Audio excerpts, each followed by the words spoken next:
Hello, I'm John Northcott. You're watching CBC News Network. Fiona is continuing to churn across the East Coast. Right now, more than 500,000 customers are without power. But we begin with an ongoing disaster far greater than lost electricity.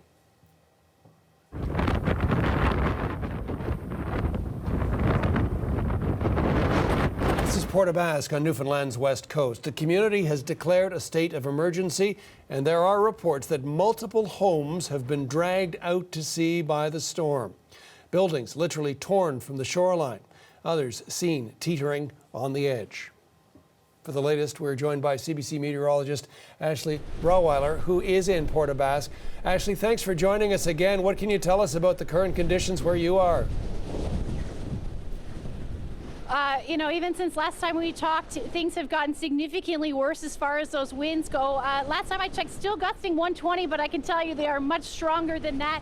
And we are just about to get into the peak winds, expecting those winds gusting 140 to 160 kilometers per hour for the next several hours as well. Up around the corner of the Port Basques area, seeing those winds gusting higher than that, potentially as high as 180 kilometers per hour as well.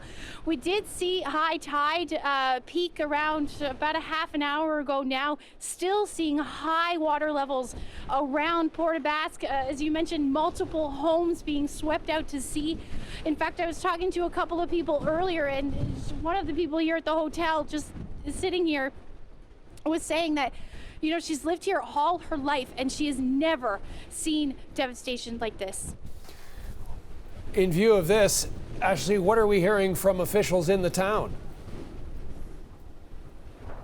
Well, Port Basques has issued a state of emergency. The mayor is saying total devastation, a very dangerous situation, and they've evacuated the east end of the town. A number of people trying to find hotel rooms and places to seek refuge over the next couple of days. In terms of the town itself, can you describe the community, how big it is, how people are reacting to all of this? Yeah, like I said, a lot of people have lived here their whole life. They're no stranger to storms. We see strong winds over 100 kilometers per hour a lot during the season. But this is like storms they've never seen before.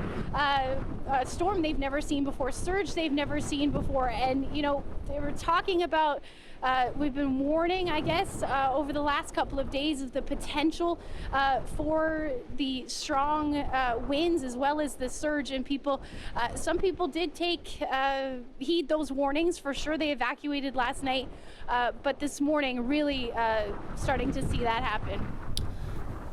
Again, in terms of the community itself, you're there, as I understand it, at the CBC. So in terms of, is there any activity at all out on the streets, or are people heeding those warnings to stay and shelter in place effectively?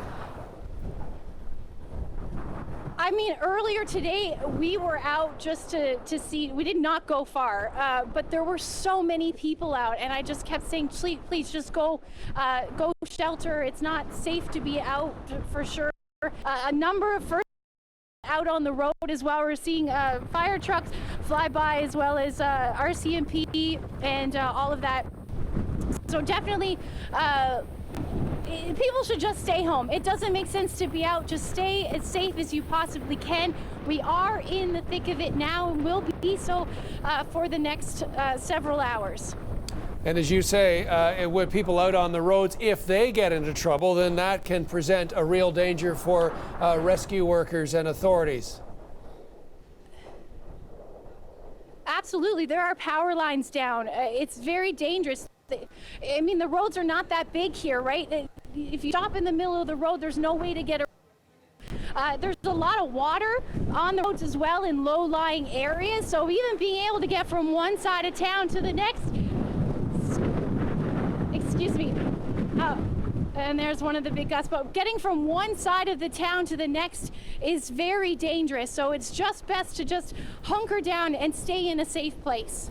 And again, the news they're reporting is that houses, and we can see the visuals right now of structures effectively, if not teetering on the edge, in some cases out into the water. Do we have any more sense of what sort of damage, how many structures, whether or not there might have been anyone in them? Do we know any of those answers at this point, Ashley? None of that has been confirmed. I do know that there are multiple reports of houses out to sea already.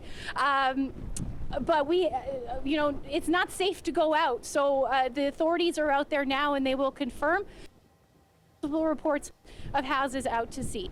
Absolutely, and as I say, we can see many of them teetering right on the edge there. Ashley, take care of yourself. Thanks for all this great reporting. Really appreciate it.